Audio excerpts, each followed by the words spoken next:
Shameless. United in the Europa League. Europa League. Me tell them one time and me say Europa League.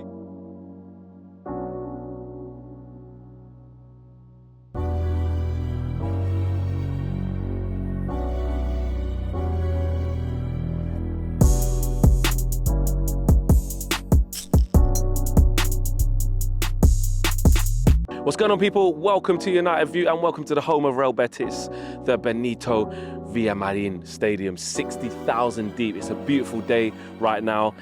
It's cool. It's like 24 degrees. Going to be hot tomorrow, 27, 28.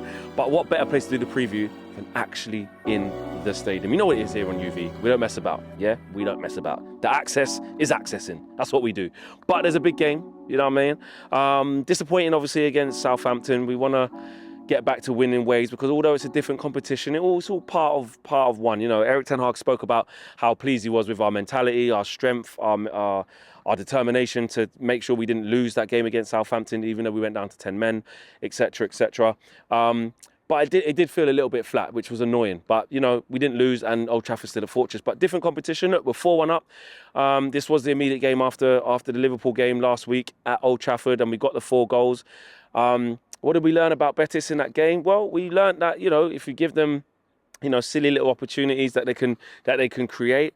But I think we managed the game really well. We upped it at half-time. We were really good after the break and managed to put ourselves into that position now where we can, you know, maybe look at resting players, which I'll talk about in a second, but have a comfortable lead coming into this game. I think it was really important to get that fourth, you know, at 3-1. Yes, of course, you'd still be confident in that situation, but that third goal to give us to give Betis that deficit of 3 goals, that's the one that really helped us. The Weghorst goal, you know, ironically, when he went sliding off in front of the Stretford, and that was the one that really should put the tie to bed, but, you know, put 1 foot plus a few fingers and toes into the next round of the Europa League. And we'll be looking to capitalise on being in such a strong position. And I think actually where I want to start with this preview is how much does Erik ten Hag rotate? Because we've been saying in certain games that we've looked a little bit leggy. Is it catching up with us? We haven't been our glittering best, even though we've been getting through.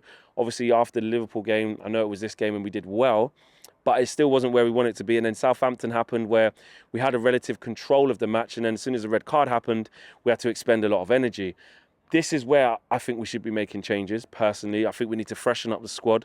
We need to use this as a chance to get some players rested, because if you think about it, you know, the Premier League, I was looking at the league table the other day, you know, as a result of not beating Southampton, by the time we get back to playing against Newcastle after the international break, because obviously our next game is against Fulham in the FA Cup, we might not even be in 4th. And, you know, the pressure's going to be on. You know, we've got to go to St James's Park straight out of the break as well. And even if you're just thinking about the Fulham game on the weekend, it's an FA Cup quarter-final. It's a chance to get to Wembley in a semi-final. So we need the strongest team to be there. So I expect to see changes. I want to see Malacia coming in at left-back. I know we keep talking about Dalot and Wan-Bissaka being fit and fresh and keep changing, but I would go with Dalot. I think we'll see Harry Maguire tomorrow. Victor Lindelof hasn't really been part of a lot of the matchday squads recently.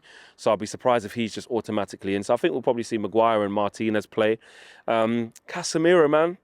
This is the game where you would have thought he would have not played and got rested, but because he's out for 4 games now domestically, he plays here. You know, again, another game against Spanish opposition, a stadium that he'll know well from his time at Real Madrid. Just like it was obviously against Barcelona. I know he would have had to play in that because it's a massive game, but you know, he's going to have the know-how against here. So actually, in a game where we don't really need to play him, I probably would, because he's going to miss the next 4 games anyway, so you may as well give him a game today. But this is where it gets interesting, because in midfield, we're back to bare bones. Not so much in this game because Casemiro is available, but you need to start getting Scott McTominay and Fred, who are going to be the ones playing, excuse me, a lot of the games after this in Casemiro's absence. You need to get them up to speed, especially Scott McTominay. So I would start him. I would start him and Casemiro tomorrow. Bruno... I think Ten Hag will start him. We do know that Ten Hag never likes to just completely change the team, make wholesale changes, and sort of out of the blue bring in a Zidane Iqbal or bring in a Kobe Mainoo from nowhere. We don't usually see that. Having said that, whenever I've said that, that's when he does it. But I can't see it. I still think he goes with Bruno. I think he goes Bruno, McTominay, and Casemiro is what I would do. But, you know, even if he wanted to change it up and put Jadon Sancho in the 10, he could do that as well. But I think he'll still probably go with Bruno. Alejandro Garnacho with that injury, not looking good as well. He saw his Instagram post. So obviously, he's not going to be involved and on an international break. So if you're looking at our forward options, there's Elanga, there's Pellistri, Jadon Sancho, who's been playing a lot centrally recently, and obviously Rashi. What would I do? Again, you can mix it up a bit, man. I wouldn't go make wholesale changes, but I'll make quite a few. I would give Pellistri a start. I'm starting Pellistri on the right-hand side, absolutely, tomorrow night. I think he's been, you know, a bright spark. I think he's done really well in coming off of the bench. And he deserves a start, especially in a game like this. If you want to give him a start, you know, he was on loan, I think, at Alves, wasn't he, in La Liga? So, again, it's a place that he's going to be familiar with. I don't know if he ended up playing against Betis last season when he's been on loan in Spain. But he spent a lot of time in Spain and he'd be familiar. And even if he wasn't, put the kid in. Put the kid in. If it, you know, Anthony will be on the bench, no problem. Bring him on. If it gets a little bit tasty or a little bit difficult, you can bring him on. But I'd definitely start Pellistri. Rashi, I would give him a rest as well. I think he needs a rest. We can't afford to lose him with anything silly. So I would start Sancho on the left because for me, I'd put Bruno in a 10. And Wout Weghorst again. What will be interesting though is Martial going to be available? Because actually we've seen him in training for the last week or two. Hasn't been in the match day squads. I don't think he'll come in and start his first game, but I want to see him at least on the bench because, you know, especially because we're going to need a little bit of a refresh. Weghorst's been holding down the fort really well. Obviously scored in the last leg.